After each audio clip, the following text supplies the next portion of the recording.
que se hace un poquito más de 40 años. 46 para ser exactos.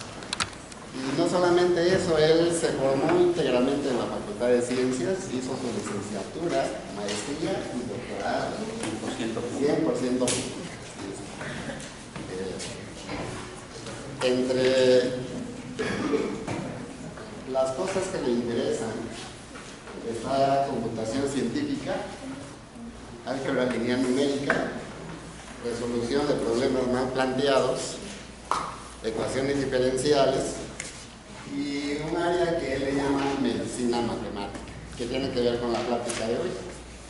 Él es bastante accesible como profesor, así es que los que quieran acercarse y platicar con él, seguramente tendrá todo el tiempo del mundo para hacer eso.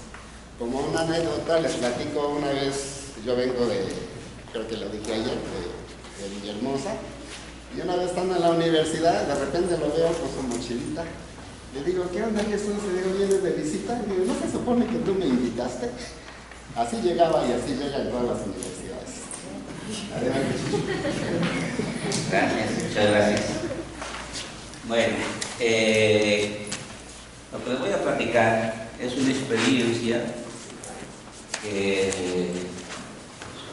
bueno, antecedente a que cada año doy un curso avanzado de último año, se llama Seminario de Matemáticas Aplicadas, y con el subtítulo Métodos Computacionales y Matemáticos en Medicina. Esta es una cosa que he venido haciendo ya desde hace unos años, quizás del 95 para acá, y empecé en esto. No soy biomatemático, soy más bien, hago ciencias de la computación, no, ni tampoco computación científica, que se puede no confundir. Y me invitaron los biomatemáticos, porque muchas de las cosas que tienen ellos que hacer, cuando tienen que hacer algunas simulaciones, pues tenían que resolver ecuaciones diferenciales, y bueno, yo entré como asesor en la parte numérica. ¿Sí? Y después me fui involucrando, y ya bueno, he hecho cosas de modelación, lo que ahora es un poquito de modelación también. Y el problema se centra en que cometí un error de modelación. Me fui con la finta en la literatura.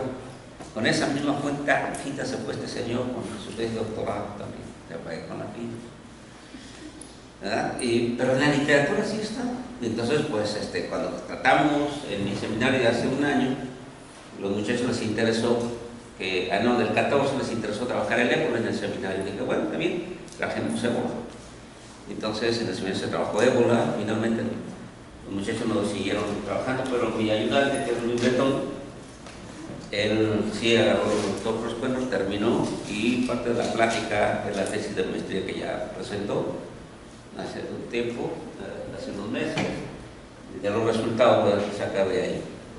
¿Sí? Y estamos escribiendo el artículo para mandarlo a publicar y ilustrar la experiencia. Entonces, el error está en que en toda la estimación de parámetros hay una tendencia enorme de usar mínimos cuadrados. ¿Sí? Cualquier cosa de ajuste en estadística o ajuste de funciones, mínimos cuadrados. Y tiene mucho sentido porque mínimos cuadrados tiene mucha geometría, aún en el caso no lineal. ¿Sí? Y tenemos algoritmos poderosos para hacer ese tipo de problemas. Entonces, pues se va uno. Pero resulta que cuando estudiando el ébola, pues mínimos cuadrados no salía, y no salía, y no salía. Y dije, ¿y qué está mal? Y en esa duda que está mal, y leyendo otros artículos de la competencia, leí un artículo de Chauer, otro señor, de Albuquerque, ellos son biomatemáticos, y mencionaba la estimación, su estudio estadístico usando estadística a la Poisson. Y dije, Poisson. Y me puse a pensar en Poisson, y entonces descubrí que la modelación que tenía que haber hecho desde un principio era Poisson y que la tenía que haber hecho desde hace rato. ¿Sí? Y pues por eso le puse Poisson contra Gauss. ¿Sí? Y bueno, pues seguimos para que se viene el cuento.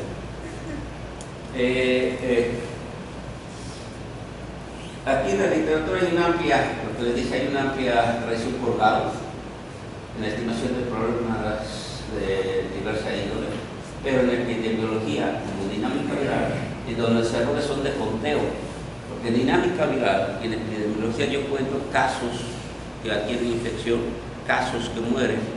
Si es en dinámica viral, número de viriones por el mililitro, número de células infectadas. ¿Sí? Entonces, los errores que comento son errores de conteo, no de medición. Cuando los errores son de medición, Gauss va muy bien. Pero bueno, no nos dimos cuenta de esto. ¿Y qué será mejor la estimación de Poisson y Gauss? En esta charla se discute una respuesta a esta pregunta y desde el punto de vista de la computación científica, que es un problema de modelación, y ilustrando, ¿verdad?, con un caso de estudio que es el ébola 2014 de Guinea y Sierra Leona, y usamos el modelo más elemental de Gerald McKendrick con unas ligeras variantes que hizo Lois y mejoró resultados porque la WHO, la Organización Mundial de la Salud, reporta fallecidos e infectados. Difícilmente reportan los recuperados, aquellos que se infectaron y por alguna manera se recuperaron y no se murieron. Y entonces, usando esos datos, podemos medir nosotros también de los recuperados cuáles se recuperaron con respuesta inmune, cuántos se murieron y sus tasas. Y otras cositas más. Sin embargo, y usando esencialmente este mismo. Es un modelo muy básico y creo que debo decir que casi todo el mundo lo usa en epidemias, empiezan por él. Se usa la epidemia y se le modifica un poquito para allá, para acá, un poco de manera drástica para adaptar a una nueva situación. Pero hay que saberlo muy bien, muy a fondo, para poder hacer cosas interesantes. Bueno, eso me lo saco rápido. Parece la idea general. Primero una introducción general, luego voy a hablar un poquito de estimación de parámetros a la Poisson, porque yo estuve buscando en la literatura, inclusive me fui a asesorar con los estadísticos de Poisson y me llevaban a cosas de regresión a la Poisson, pero es otro rollo, que traen muy bien estudiados estadísticos y hay cantidad de literatura, pero no era eso lo que yo quería. Lo que yo quería es de lo que les voy a comentar. Y no encontré los libros que busqué y no hallé cómo hacerlo y lo hizo, pero no dudo yo que entre otros colegas que hagan problemas inversos hayan hecho algo parecido a lo que yo voy a presentar. Ok, y después voy a presentar los resultados gráficos de esto, ¿no? De aquí, y finalmente, bueno, un asunto de modelación. ¿Cómo hacer la estimación de parámetros a la Gauss? ¿Cuándo hacer estimación de parámetros a la Gauss? ¿Cuándo hacer estimación de parámetros a la Poisson? Cuando los errores son de observación, cuando mis errores son de observación en las variables de estado Y, YJ y SJ, en un modelo que está aquí, lo razonable es suponer que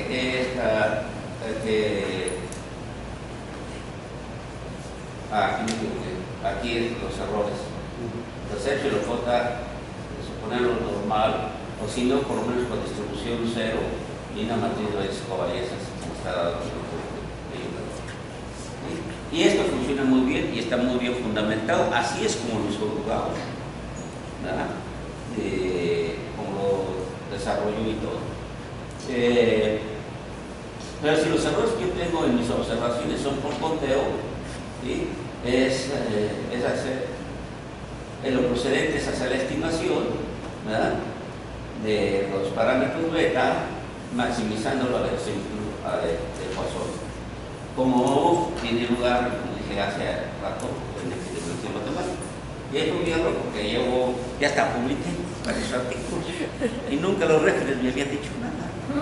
Nunca me cuestionaron eso. Nunca me puso ninguno para el día que me pongan ahí de referir un artículo de estas cosas y sea cosas de lo que yo estoy hablando y usan normal, pues después se oye inaceptable, ¿no? Entonces, pero bueno, la tradición es la tradición y a veces cambiar la tradición es muy difícil. Bueno, la importancia del tema de lo que estoy haciendo es las aportaciones en matemáticas a la medicina. Ha tenido ahora un amplio reconocimiento, sobre todo en los últimos 20-25 años. ¿Sí? En particular con dinámica de enfermedades infecciosas, muy debido al SIDA y a la hepatitis C, entre otras, como las crónico-degenerativas, por ejemplo, la obesidad, diabetes, hipertensión crónica, colesterolemia, cáncer, etc. ¿Sí?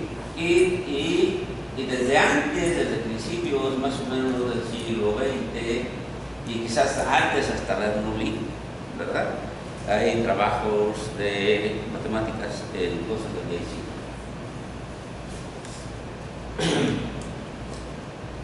El problema de estimación de parámetros, a fin de cuentas, lo que yo hago en medicina es llevar las cosas a mi terruño. Mi terruño es llevarlos a problemas inversos, o estimación de parámetros. Ahí es donde me muevo con más facilidad. Entonces, el problema de estimación de parámetros, en especial en ecuaciones diferenciales ordinarias, es una clase importante de problemas inversos. Por problema inverso entiendo que responden a la lógica efecto-causa. Si yo conozco los efectos y quiero determinar las causas. En particular, lo que yo quiero hacer es que tengo efectos, observar los efectos de una epidemia, y yo lo que quiero es determinar, más bien identificar el modelo específico al caso de estudio. A mí por eso se le llama un problema de identificación. Un problema matemático, bueno, en matemáticas aplicadas, no basta con probar existencia y unicidad, es también importante probar que la solución dependa continuamente de los datos. ¿Por qué? Porque el modelo no es la realidad. Luego, si el modelo voy a aplicar a la realidad, los datos de la realidad vienen con ruido, ¿sí? Y además, si tengo que resolver una ecuación diferencial, como en mi caso, la discretizo. Entonces, no es una ecuación diferencial que yo escribo de eso, sino la que hago con la computadora. Entonces, tengo errores por redondeo, tengo errores de observación, error de modulación, y tengo que trabajar con perturbaciones. Entonces, si la solución no depende continuamente de eso, no me sirve para nada. ¿Sí? Un problema se dice que es bien planteado si se puede demostrar que tiene existencia unicidad y dependencia, y la solución de dependencia continua con respecto a los datos, es bien planteado a la mar. ¿Sí? Los problemas directos, y lo tengo que mencionar un poquito. Los problemas directos lo tengo que mencionar, ¿por qué? Porque para resolver un problema inverso tengo que tener bien calibrado primero el problema directo, porque lo que voy a hacer es hacer una sucesión de problemas directos que voy a resolver iterativamente. Entonces esto tiene que estar muy bien hecho. Y entonces los problemas directos en general son bien planteados. En nuestro caso, un problema de condiciones iniciales en ordinaria sabemos por la teoría básica de extensión unicidad que la solución depende continuamente de condiciones iniciales y de parámetros. ¿Sí? Entonces está todo bien para resolverlo. Lo que yo hago no es nuevo. Lo que yo hago no es nuevo. El antecedente está en cinética química desde los años 60. En dinámica población es un artículo de 75. En farmacología Ralston, un artículo de 79. Pero lo que es nuevo es la metodología en medicina. En dinámica de enfermedades virales vienen de 2002, un poquito antes de fines del siglo pasado. Y pues nosotros, nuestras contribuciones que hemos estado haciendo de más o menos principios de este siglo para acá. ¿Sí? De hecho, como nosotros trabajamos estos problemas, pues prácticamente somos los únicos que lo estamos haciendo. La competencia se ha ido por los caminos, y qué bien. Entonces, ¿cuál es el problema? El problema en una primera aproximación, porque esta cosa que está aquí es como el estándar, pero ya no me gusta escribirlo así, pero si lo escribo de otra manera, en términos probabilísticos directamente, no es potable. Entonces, en una primera aproximación, tengo una tabla de valores de un proceso de variables de estado de ciertos tiempos, en donde estas variables de estado son las variables de estado que observo de la solución de un sistema de ecuaciones diferenciales con parámetros en las ecuaciones diferenciales y en las condiciones iniciales.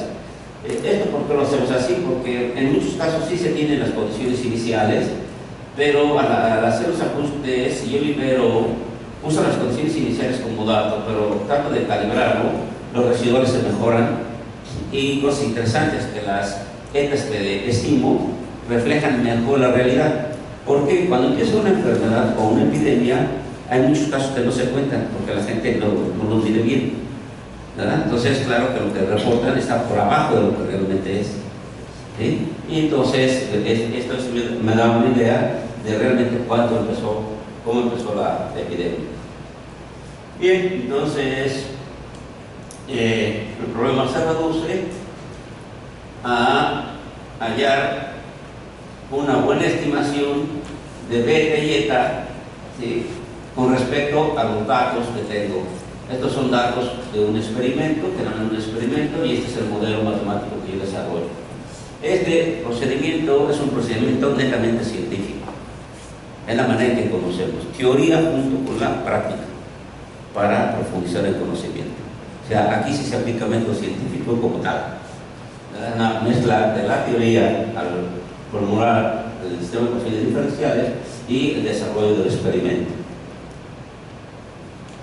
Y bueno, pues aquí estoy poniendo teta porque tengo que estimar beta y eta. Hay muchos casos de problemas de estimación de parámetros. El que a mí me interesa más es el de medición indirecta. ¿Esto qué quiere decir? Que no tengo información sobre todas las variables de estado, sino solamente de algunas de las variables de estado. Y con frecuencia de las que no tengo información son las que quiero observar cómo evolucionan. Entonces, pues se llama medición indirecta. Con información parcial, en solo unas variables de estado, ver cómo evolucionan aquellas variables de estado que no puedo medir o que es muy claro medir. ¿Sí? Y eso se usa mucho, inclusive en ingeniería química, desde hace rato. ¿Sí? Ok. Bueno, ese problema no es tan fácil, representa fuertes retos, porque en general es un problema con frecuencia mal condicionado, no sale mal planteado, pero sí mal condicionado. Y la herramienta para resolverlo requiere de mucho esfuerzo del equipo de máquina, porque hay que estar resolviendo el sistema de ecuaciones diferenciales numéricamente. Cuando yo pongo aquí esta cosa aquí, esto que está aquí, no tengo fórmula analítica de la solución, sino que tengo que resolver numéricamente esto y evaluarla en TJ. Entonces, cada una de esas evaluaciones hay extracción, no cada iteración de ecuaciones, y aparte en la dirección que me indique el optimizador que use. Entonces, no es un problema. Primero, bueno, en este caso tiene mucha estructura. Aquí en el problema que está acá, el problema mismo escuadras consiste en minimizar el residual, y ese residual viene dado, aquí son mis datos, y este es mi modelo, y este es el modelo descrito en términos de la solución, de manera compacta pues escribir así. Entonces es un problema de proyección no lineal de los datos sobre la imagen de esta función f mayúscula, y hay que minimizar sobre θ en un espacio de parámetros. El espacio de parámetros que nosotros usamos son de caja, y donde la evaluación de esta función está de esta manera. Entonces, cada vez que yo doy un valor de θ para evaluar el residual, tengo que resolver mi sistema y evaluarlo, y comparar con respecto a los datos que se obtienen en la tabla. No voy a describir más de eso porque eso abunda en la literatura.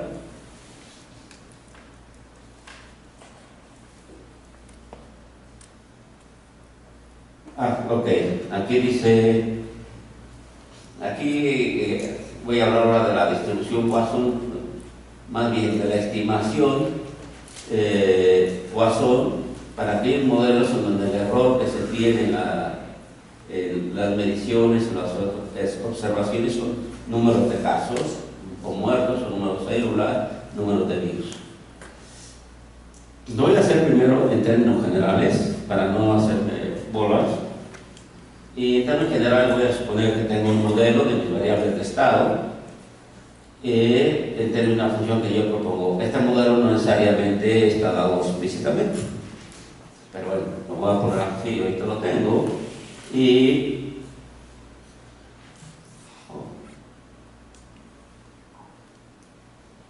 tengo un conjunto de observaciones que voy a suponer que se distribuyen con distribución Poisson, con media esperada, exactamente la solución numérica, según los parámetros que yo dé, y que ocurra este número de casos de acuerdo con lo que yo propongo en mi modelo determinista. Esta distribución Poisson está definida de esta manera. Y entonces, esa es mi información. Construyo la verosimilitud, o sea, de dar una teta, observar la tabla de datos que yo tengo. Esa viene dada así, multipliqué, es el producto de todas las probabilidades Poisson en cada uno de mis datos. Y entonces me queda esta expresión, o sea,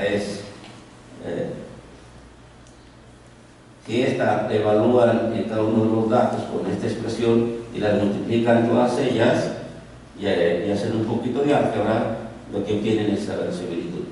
En donde aquí saco una constante que es esta cantidad que fija, y luego esto que está aquí se puede reescribir de esta manera, en donde esta funcional viene dada así. Simplemente lo que hice fue tomar aquí el logaritmo de un producto se vuelve una suma, y pasa como coeficiente del logaritmo de y esta suma de este producto se convierte en suma, y entonces lo pongo todo en un solo golpe, y entonces esta cosa que se ve aquí re fea se escribe muy bonita así en términos de datos.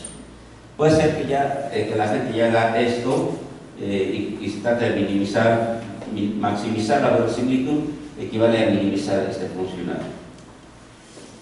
Bien, un poquito más, si le voy a dar una interpretación bayesiana, si además tengo yo una función a priori sobre mis parámetros, y mi espacio de parámetros es un espacio de medida finita, entonces la posteriori viene dada en términos de esta forma, salvo por una constante que está determinando esto. Como estoy suponiendo plena ignorancia, la distribución esta es una constante, entonces simplemente queda descontado por una constante. Por lo tanto, ahora determinar los parámetros dados los datos que tengo, maximizar eso equivale a maximizar este mismo. Como dije ya antes, simplemente maximizar esto equivale ahora a minimizar este de aquí. Bueno, ahora estudio esta función. Esta función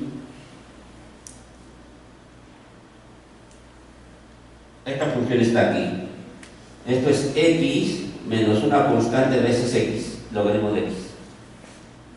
Y vean que es la misma, variar los índices, pero la función es la misma. Entonces quiero ver qué propiedades tiene esa función.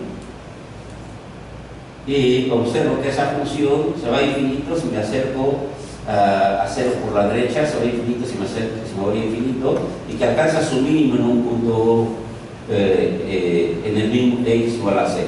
Esto es muy fácil, simplemente calcular la derivada de esta función. Se ve que la derivada es negativa, aquí la derivada es positiva, y que se alcanza el 0 aquí. Bueno, entonces lo que va a hacer ahora a mi función es restarle esa función, definir una nueva función, que es esta menos esta de aquí. Lo que hago un recorrimiento. Este recorrimiento no me modifica el punto de mínimo, porque si yo tengo un mínimo de una función aquí, si yo la subo para arriba o para abajo, el punto de mínimo sigue siendo el mismo. Y yo que necesito es el punto de mínimo. Pero si lo hago de esta manera, esta función ahora tiene la propiedad que se va a cero, se va a infinito. Cuando me acerco a hacer por la derecha, se va a infinito en infinito, y ahora el mínimo lo alcanza en x igual a 0. Entonces esta función es no negativa y se igual a 0 únicamente en el punto de mínimo. Bueno, entonces ahora si lo considero ahora en mi funcional, que es el que teníamos, le resto a la función J le resto a cada uno de los términos que dije hace rato, la función sí, esta se convirtió en esta fórmula. Pero a esta ya tengo que es no negativa, que es coercitiva, que dice que cualquier edición que θ se vaya a infinito o se acerque a cero, se va a infinito en los ejes, y más aún, para que esto valga a cero, esta cosa debe coincidir con esta. Eso quiere decir que si mis datos observados son exactamente la media esperada a la Poisson, entonces esta cosa es igual a cero, que sería el ideal, ¿verdad? Que es prácticamente no tener errores de conteo. Entonces esta función de esta manera, con estas propiedades, es una función que me sirve como residual, igual que mínimos cuadrados. Y mínimos cuadrados el residual es no negativo, este también es no negativo y me sirve para comparar con Poisson dos estimaciones cuál es mejor, la que tenga un mejor residual o Poisson. Ya no me da tiempo y no me da tiempo ver, pero esta función que está aquí es una función de Lyapunov y un log de Volterra de una cadena en n poblaciones, lo cual quiere decir que la población de equilibrio, cuando la hay no trivial, es la más probable, y que las soluciones, como van siendo periódicas en caso que haya soluciones periódicas, que las oscilaciones empiecen a crecer, el periodo de selección crece, son las menos probables. Esa es una bonita interpretación en eso, pero ya no voy a poder hacer los detalles aquí. Bueno, regresando ahora a mi problema, voy a coger el sistema SIR. Aquí son la población a considerar dividida en tres compartimentos, la de los posibles a infectarse, S a los infectados y a los recuperados. Por recuperados son aquellos que se mueren o que se recuperan de la enfermedad ganando inmunidad. Y que cuento con registros de incidencia y de generalmente muertos. En el caso del ébola, solo la WHO, solo la OMS, solo guarda registro de casos por día y muertos por día o cada día. Es otra cosa interesante de este caso de estudio, y eso he querido hacer desde hace un buen rato. Todas las cosas que estoy haciendo en esto siempre lo hago con datos reales, o sea, sin simulación, porque hay otra forma de hacer estudios simulando por computadora. En este caso no. Quiero hacer estudios, pero para casos concretos, con datos reales. En todo lo que he estado haciendo últimamente es así. Las otras de simulación ya las dejé atrás. Ya no me gustan ahora. Ok, entonces, por lo que ya explica ese, lo único que tengo a lo que dije antes, ahora la función esta Poisson residual adquiere esta forma en términos de las incidencias y en términos de los recuperados, que son los registros con que cuento, donde ahora estas cosas son la solución de mi sistema SIR que les acabo de poner con estas condiciones iniciales. Y bueno, pues eso se hace. Después de escribo lo numérico, voy a hacer un poquito de matemáticas del modelo SIR. Entonces este modelo SIR lo reescribí de otra manera, es el mismo, solo que saque como factor a mu i. De ahí sea de inmediato que para que esto sea positivo en el tiempo cero, esto de aquí tiene que ser positivo, esto de aquí lo escribo de esta manera, y esto es lo que se llama el número reproductivo básico. Si el número reproductivo básico resulta ser mayor que 1, esta derivada es positiva, quiere decir que hay brote. Pero si esto resulta ser menor que 1, esto es negativo, y entonces no hay brote. ¿Sí? Ahí abajo puse una explicación, pero por razón de tiempo la paso. Bueno, puedo usar, voy a regresar acá un tantito. Aquí, vean ustedes que esta ecuación no interviene en nada en estas dos. Por lo tanto, el problema, aunque tengo otras ecuaciones, el estudio cualitativo lo puedo hacer con las dos primeras. Y entonces puedo trabajar en el plano de fases. Y eso es lo que hago, y entonces, eliminando la variable independiente t, integro la ecuación que es de variables separables y encuentro su primera integral. Esta primera integral tiene la gráfica que está aquí. Pero aquí hay una raya amarillita que apenas se nota, el valor de esta C, estoy graficando incidencia contra sensibles, y en esta está aquí, es la S sub C, que arriba le puso que era mu entre gamma. O sea, está en términos de los parámetros del modelo. Pero además también ya sé en dónde va a alcanzar su máxima incidencia. en ese sub-C alcanza su máxima incidencia, además puedo evaluar cuál es esa máxima incidencia. Y aquí tengo que la máxima incidencia la puedo encontrar tan pronto yo conozca los parámetros, porque ese sub-C está en términos del cociente de los parámetros del modelo. Y una vez que tengo esto, puedo también calcular el tiempo donde se alcanza. Esto no es fácil, no se puede hacer analíticamente, pero sí se puede hacer numéricamente. Integro numéricamente mi sistema y busco aquel tiempo en donde esto se alcanza, o lo que hizo uno de mis alumnos, porque se los pongo cada semestre a mis alumnos de ecuaciones 1, del primer curso de ecuaciones con ese problema, y uno de mis alumnos se le ocurrió, en vez de resolver esta cosa, parar en el momento que la derivada de la incidencia vale 0, porque ahí está el máximo, y le salió bonito. Entonces hay otras maneras, pero bueno, fue como se me ocurrió. Se puede probar que dadas estas condiciones iniciales, las soluciones de mi modelo, dadas estas condiciones iniciales existen para todo tiempo, y son siempre positivas. También se puede demostrar que el infinito tiene algún valor positivo. Ese valor positivo se calcula resolviendo esta ecuación por iteración de punto fijo, ¿verdad? Porque este ya lo tengo como dato. Una vez que conozco los parámetros, resuelvo esto por este infinito y ya tengo este, y ese siempre es positivo, se puede demostrar fácilmente. Es un ejercicio, ahorita lo puedes sacar, porque aquí es la intersección de la recta con esta curva, y entonces pueden ver que es una curva así, con la identidad, entonces hay un único punto positivo.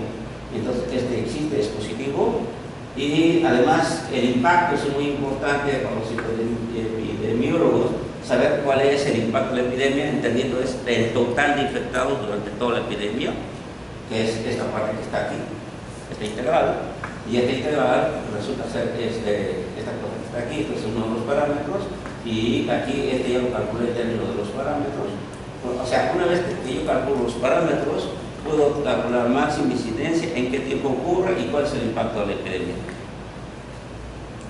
Y eso es lo que hacemos. Bueno, muy rápidamente del ébola, vamos a hablar del ébola del 2014 en África Occidental.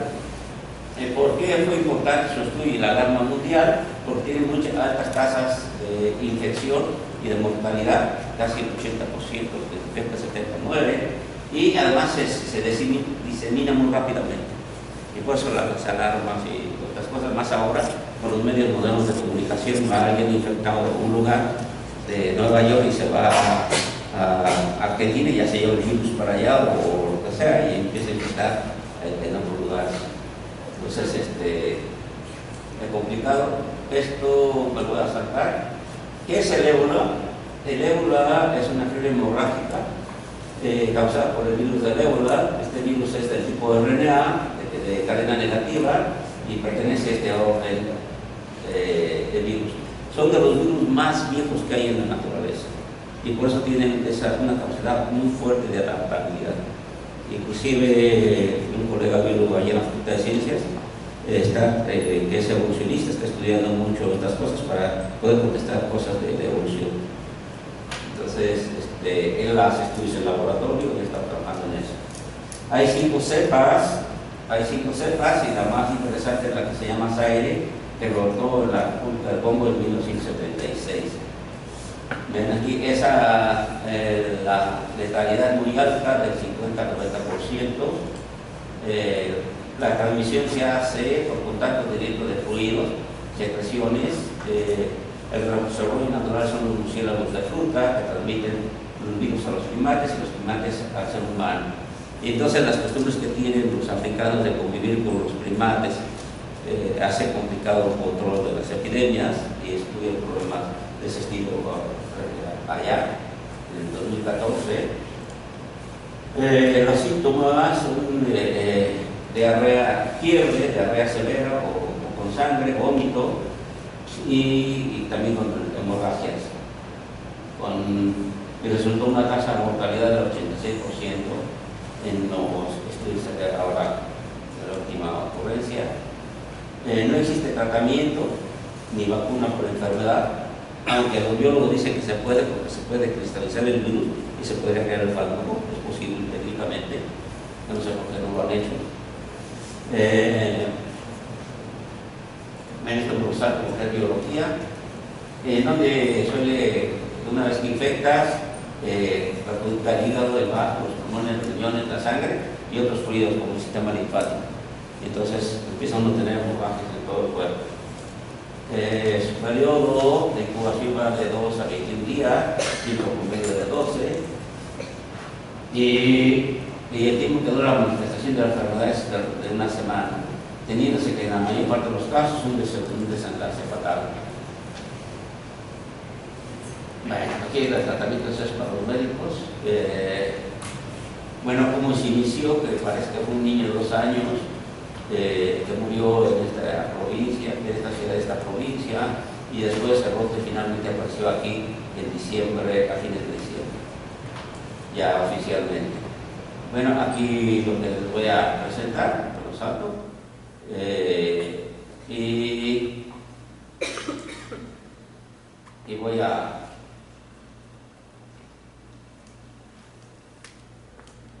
presentar algunos resultados.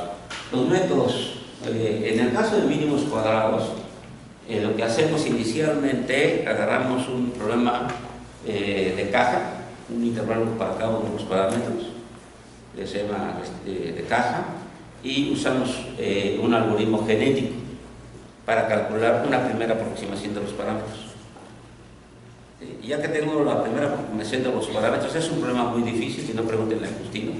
Tiene experiencia cómo calibrar parámetros iniciales para que funcione, converja el método, es una cosa dificilísima, porque si no tiene una buena aproximación de los parámetros, se va muy lejos, sale con muchas cosas porque no hay, los algoritmos numéricos no buscan el óptimo global, sino un óptimo local. Entonces es bastante complicado. Entonces usamos un genético, porque el genético brinca los pozos pequeños y se va al pozo más profundo con esta probabilidad, y eso toma como aproximación inicial. Ya que tengo esa aproximación inicial, lo calibro usando Levenberg-Marquardt en la versión de Moré, que no requiere de derivadas, todo se hace con pura evaluación. En el caso de Poisson, lo que hacemos, una vez que tengo las condiciones iniciales, minimizo Poisson, pero usando el método simplex, o sea, evalúa algunos puntos, ve dónde está más bajo, en esa dirección se mueve, vuelve a evaluar otros puntos y se mueve, y así se va. Entonces, puro de evaluación, funciona muy bien. Ahí no podemos aplicar métodos clásicos de optimización, porque la funcional es muy complicada, y si quiero calcular sus derivadas queda bastante complicada y me salía muy caro. Entonces todo se hace con pura evaluación, optimizados con pura evaluación, y lo hace muy bien. Bueno, pues aquí están mínimos cuadrados en el caso del ébola en Sierra Leona. Esto es diario, con datos diarios. Diario que son más o menos 3 días según reportaba la Organización Mundial de la Salud. Ven ustedes la curva, esta es la curva de incidencia. Realmente sabemos que la epidemia se desvaneció, entonces esta curva de incidencia tendría que haber hecho una cosa así. Y sin embargo, esto es lo que logra mínimos cuadrados. Y si lo hago con Poisson, esto es lo que hace Poisson. Aquí sí refleja la fenomenología, y mínimos cuadrados simplemente no pudo.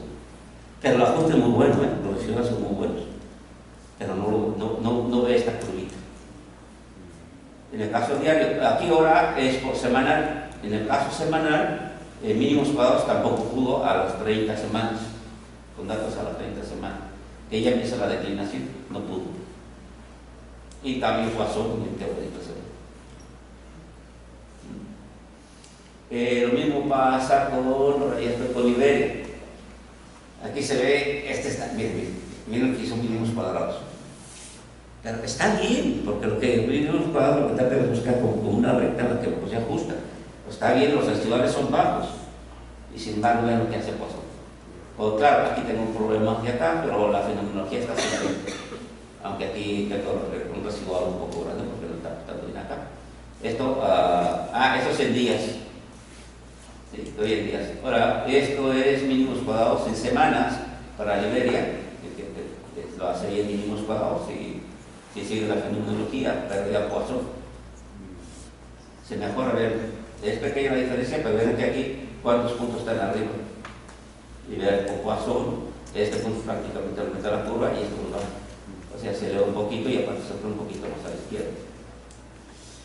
Aquí está la idea, no tengo, esto es con mínimos cuadrados, si lo hace bien, si representa aquí la curva de incidencia, y aquí está con Poisson, lo hace ligeramente un poco mejor, y aquí tengo línea a 21 días, 21 semanas, perdón, con Poisson no tengo mínimos cuadrados, perdí el archivo, entonces ya lo que representa eso. Bueno, la estimación Poisson de parámetros es más robusta. Otra cosa, una vez que teníamos la estimación de los parámetros a la Poisson, usé valores como valores iniciales con mínimos cuadrados y se corrigió mínimos cuadrados. O sea, que quiere decir que lo que da Poisson sirve ya para ajustar, muy bien se acerca al pozo de mínimo, entonces mínimos cuadrados se reproduce ya, hace bien las cosas. Desde el punto de vista de la evaluación, Gauss es recomendado cuando se tiene error de medición y Poisson cuando luego se razón de conteo. Y otra cosa que también, por la cual quizás la literatura se siga mucho mínimos cuadrados, es que cuando la media, que es exactamente igual a la varianza, el parámetro lambda en Poisson, si es suficientemente grande, la distribución Poisson y la normal se confunden. Y quizá por eso mucho lo que hay en la literatura, los resultados son razonablemente buenos. Pero en el caso aquí no funcionó porque cuando empieza la epidemia tengo muy poquitos datos. Entonces el parámetro lambda es pequeño y ahí la normal no la hace bien. Porque cuando tengo datos pequeños, ahí va a estar pizarrón. Bueno, a ver, cuando tengo datos pequeños, la distribución es una cosa con mucho sesgo. Entonces da chance a que haya datos alejados de la media con la misma probabilidad que los que están cercanos. Entonces que haya datos que estén un poco largos no estiran mucho los términos. En cambio Gauss no, Gauss es una constante igual. Entonces si queda un dato muy alejado le está dando una probabilidad muy pequeña de que ocurra. Entonces eso hace que se desastre.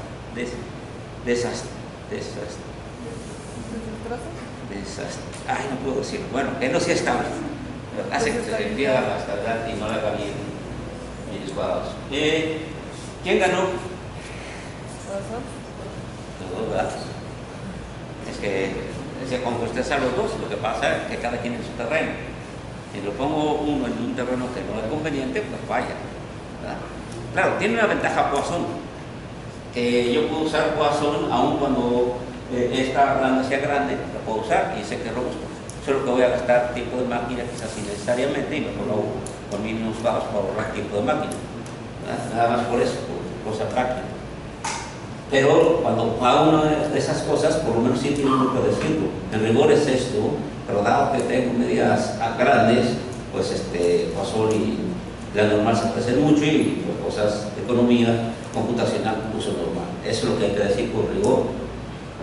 Como matemáticos es el trabajo. Bueno, todavía no. Tengo que tener tiempo. Porque quiero presentar, una vez que tengo los parámetros, todo lo que puedo decir del epidemia.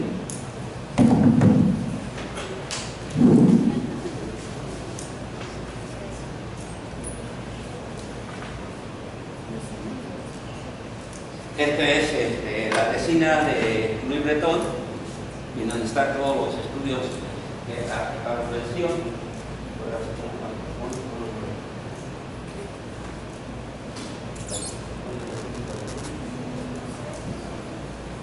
No lo voy a ver, creo que les presento de manera más fácil.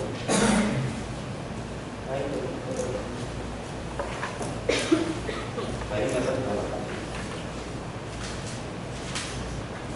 Sí, bueno.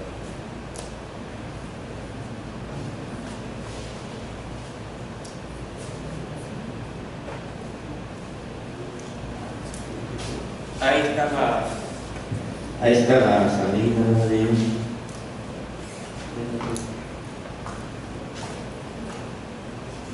los buenos.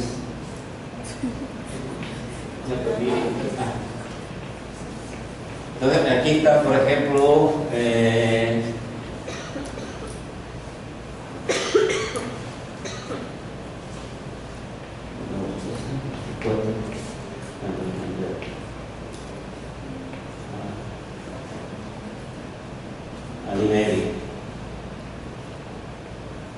Entonces aquí en Iberia, estos son los valores que se obtuvieron con Poisson. Estos son los valores que se obtuvieron con mínimos cuadrados, que realmente no se ve mucho la diferencia.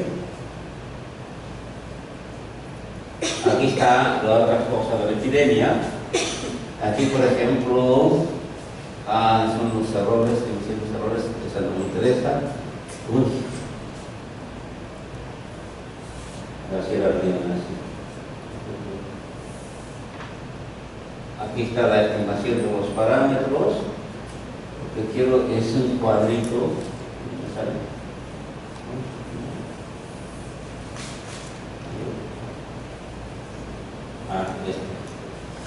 Aquí está calculado los parámetros y aquí abajo están calculados los tiempos de donde se tiene la máxima incidencia, comparando los errores de uno con respecto a otro. Aquí esto no es lo que yo quería. No me sale, ya sabíamos que va a ser la prueba. Bueno, ahora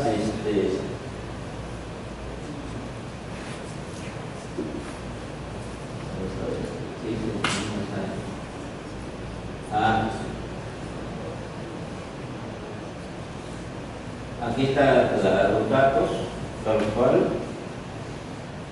Aquí están las estimaciones de uno y con otro, y esta es la que yo buscaba. Y aquí está la máxima incidencia. Aquí está el tiempo de máxima incidencia. Si ustedes los ven y los comparan con la figura de incidencia, a ver si lo tengo aquí.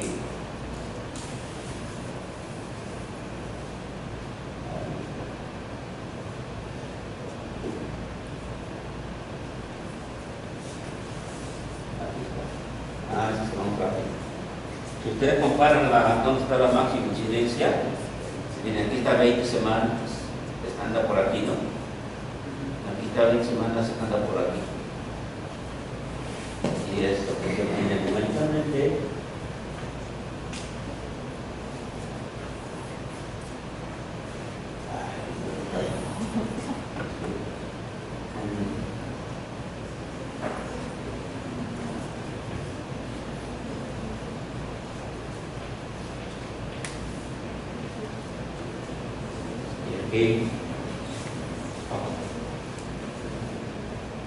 Aquí el tiempo 15, uno da 15 días, otro 14, más o menos checa, este está mejor, ligeramente mejor, ¿no? Y las tasas de mortalidad, la tasa de sobrevivencia, esta medición no se conoce, esta es una medición indirecta, porque estas son los que se mueren, los temporadas que se mueren, pero estos son los que ganaron respuesta inmune. Y de esos no estaban registrados, pero ya tenemos aquí una medida de esta manera indirecta. Información que da el modelo de lo que están en los datos. Eso es lo bonito de estas aplicaciones. Una vez que uno tiene los parámetros, a partir de sus parámetros, uno puede sacar información del proceso que no se ve. O sea, es algo que me permite ver sin poderlo ver directamente. Y es una cosa típica de medición indirecta. Bueno, las demás cosas son por el estilo. Así, gracias.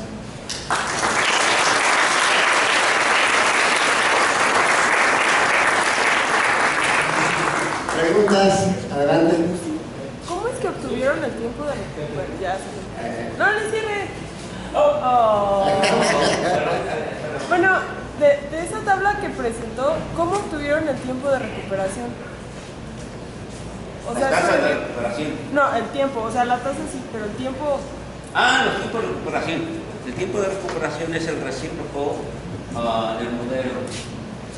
Ya hace falta la pista. Bueno, el modelo, ese punto es igual a menos gamma S por I. Esa es la tasa de inflexión. La segunda ecuación es I punto igual a gamma SI menos mu I. Mu, el recíproco de mu. Si tú consideras la distribución exponencial y calculas la media esperada, la exponencial te queda 1 en la ecuación. Pues es la ecuación x punto igual a menos mu x del decaimiento relativo, por ejemplo. Entonces la vida media esperada con respecto a la distribución exponencial es 1 entre mu. ¿Sí? Entonces eso te da el tiempo de vida media. Eso sacas el recíproco y eso da 4 días. Se me olvidó decir. Jesús, tienes acá. Sí. Tienes por ahí un problema de funcionar con restricciones, ¿no? Tus restricciones son las ODS, ¿cierto? Ajá. ¿Por qué no hacerlo a través del cálculo de adjuntos? Sí, que ahorita mencionaste de las cálculo de derivadas, pero no, es decir, no es muy no lineal el modelo, ¿o sí? El modelo no es muy lineal, el cociente diferencial no es muy no lineal. Entonces, pero no tiene solución analítica. No, pero puedes tener, tiene la representación analítica ahí del modelo, ¿no? Entonces puedes calcular los adjuntos y meter un clásico o algo truncado que tienda al óptimo. O sea, eso se puede ver como un problema de optimización con funciones ODS. Es bueno. ¿Por qué no calcular los adjuntos, vaya? Que es como normalmente se estiman los parámetros en el medio continuo en una parcial. Bueno, es que eso me sale natural en un problema control. Sí. Pero aquí no tengo un problema control. Lo puedo ver como un problema control, sí.